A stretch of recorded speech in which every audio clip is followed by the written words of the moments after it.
you? Actually, today.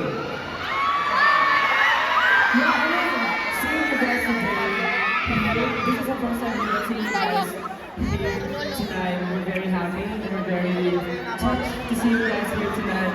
Maraming salamat po sa pagpunta. We know that tomorrow is the concert day, pero you are here tonight to show and to welcome us here in Doha.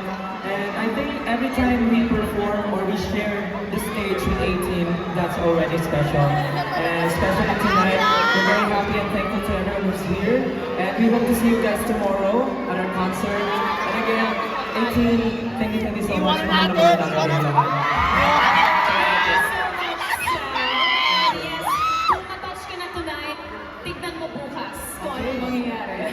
Let's see tomorrow. Alright, up next we got here RATV, the representative of TFC. Your question, please. Hello, Mahalima! Welcome to Doha!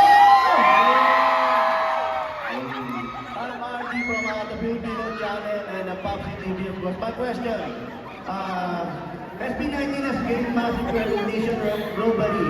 How do you stay grounded despite your international success? Ano ba di fan niya? Nakapink ko yan. Of course. Sarap mo! Siguro, for us, it's always syempre appreciating your own things. Kasi if you don't appreciate life or you don't appreciate the things and the people around you, pwede syempre kapunta ka sa iba or kainin ka na siguro lahat ng achievements is mga nangyayari po nowadays. But more importantly siguro, listening, learning to listen to people as well. Of course, to those who really care. Siguro, guys, we always try to improve on each other and mas mag-usap kami during the hard times. Such a great answer, Josh. Thank you for that. An amazing answer. Now we have to move on to our next social media partner. Famanika, what's your question? I'm thinking that we will talk about the community that was built by A-Team, and all the good things that they did, helping people, us achieving the goals and the Filipino music. Yeah, kamarihan, it's from everywhere. Thank you.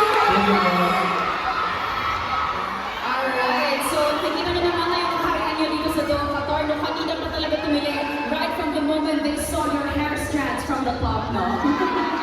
Alright, up next we got you, Mega by Heart. Your question, please.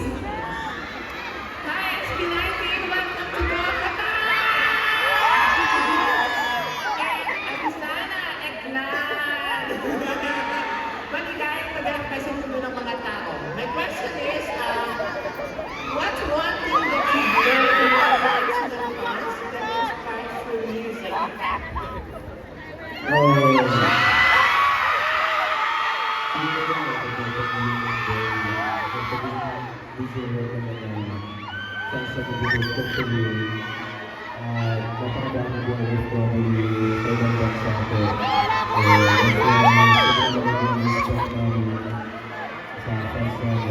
Especially videos that they have. We just love them so much and we just want to dedicate this to concert that they did there. So that's a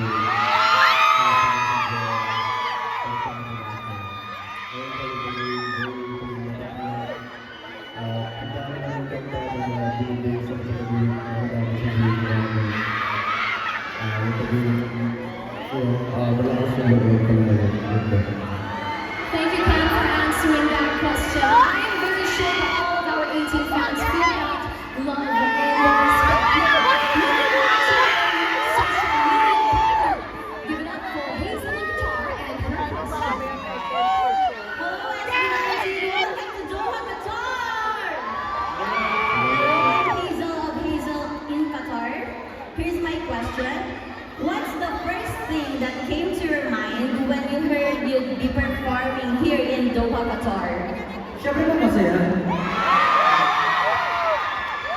ang promise namin na nag-promise kami na as much as we can